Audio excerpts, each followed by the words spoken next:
Bonjour, je suis Magali Mondin, je suis ingénieure au Bordeaux Imaging Center et aujourd'hui je vais vous faire une introduction à la microscopie de super résolution.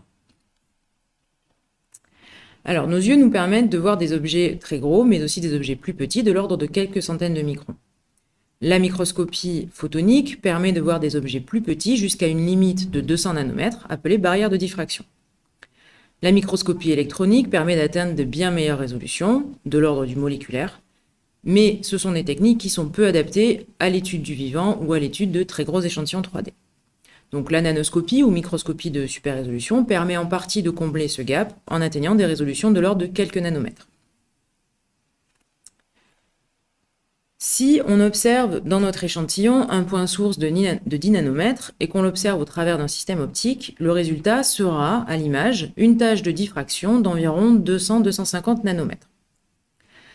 Et donc notre échantillon, c'est une multitude de points sources qui, lorsqu'ils seront imagés, donneront une multitude de tâches de diffraction qui seront chevauchées ou côte à côte. Et donc à partir de là, on va définir la limite de résolution comme étant la plus petite distance pour séparer deux tâches de diffraction. Donc ici en bas, on ne parvient pas à séparer les deux tâches. En haut, on les sépare très facilement. Et ici, on est exactement à la définition de la limite de résolution, définie par cette équation qui prend en compte la longueur d'onde d'émission et l'ouverture numérique de l'objectif.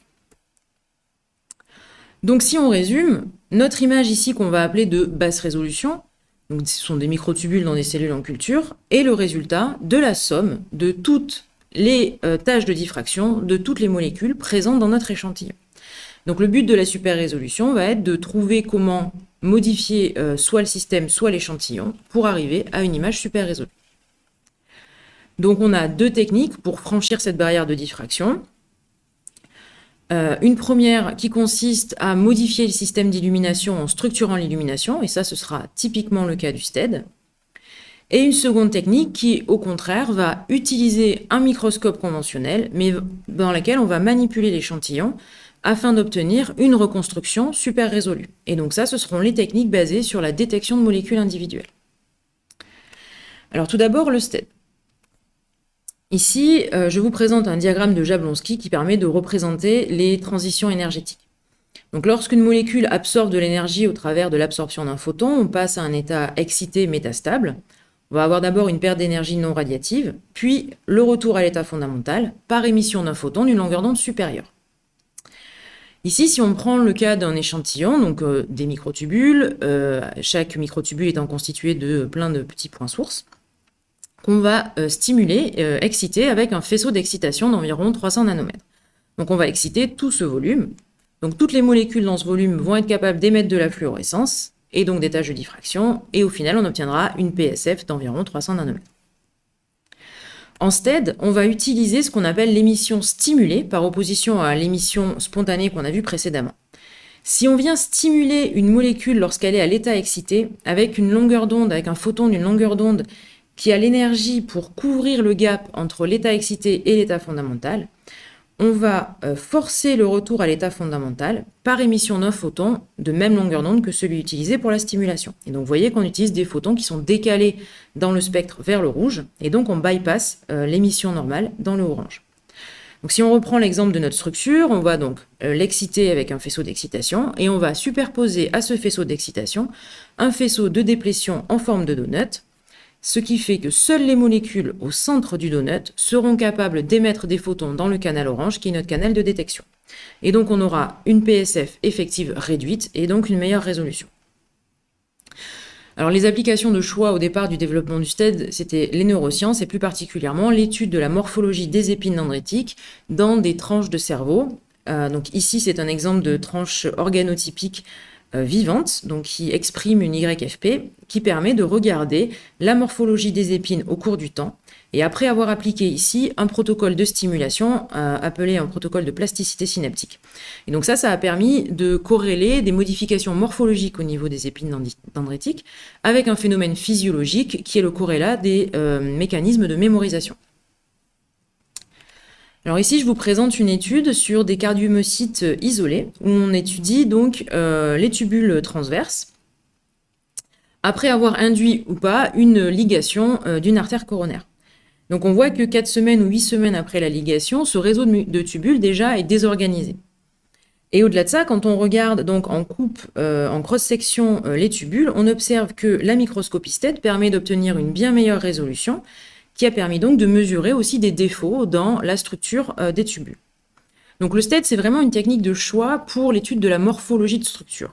Mais il ne faut pas oublier que le STED, ça va aussi vous permettre d'étudier à haute résolution de la localisation ou de la colocalisation de protéines, comme ici dans cet exemple où vous voyez qu'après 4 semaines après ligation, on perd complètement la colocalisation entre le récepteur à l'arianodine et son modulateur. Et donc ça, c'est ensuite corrélé à des défauts dans l'urélyse de calcium. Donc maintenant, je vais passer aux techniques basées sur la détection de molécules individuelles.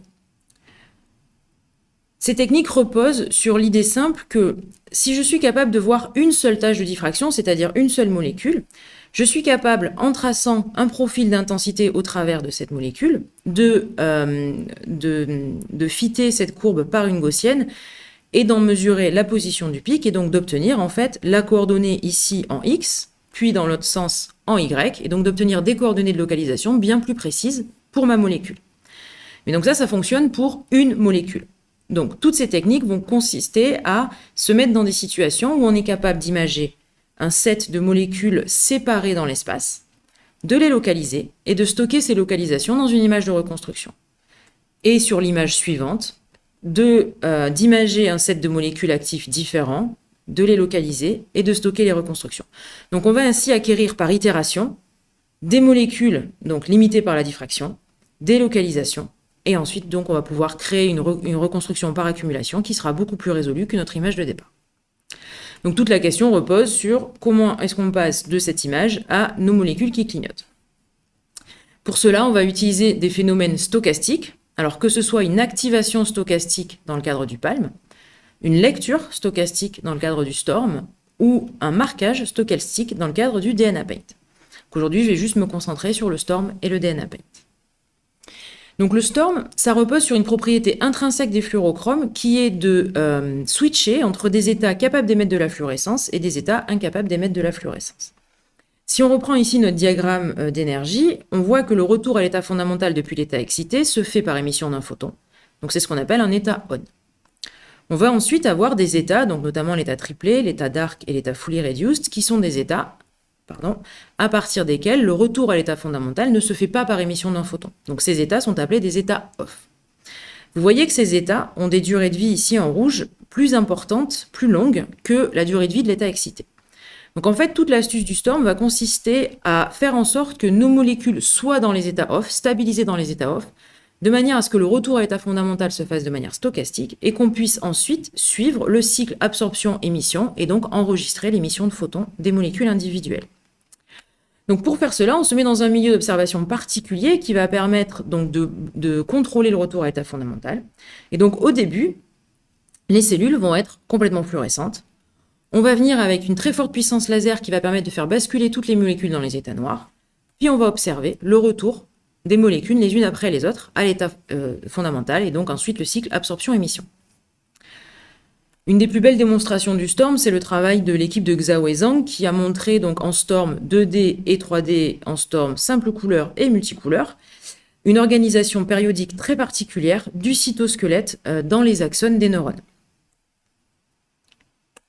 Le DNA-Paint utilise une autre stratégie basée sur la capacité des brins d'ADN complémentaires à se lier et à se détacher. Donc l'astuce va être de fixer à un anticorps secondaire un brin d'ADN de 8 à 10 nucléotides qu'on appelle le docking strand et d'utiliser dans notre milieu d'imagerie le brin complémentaire couplé à un fluorochrome. En jouant sur la composition des brins et sur la composition du milieu, on va pouvoir jouer sur la fréquence de binding-unbinding et donc créer le clignotement de nos molécules individuelles. Ici, je vous montre donc une étude sur des myocytes de rats où on compare les nanoclusters des récepteurs à l'arianodine en D-STORM ou en DNA-Paint. Vous voyez que dans les deux techniques, on est capable de détecter ces nanoclusters de quelques centaines de nanomètres.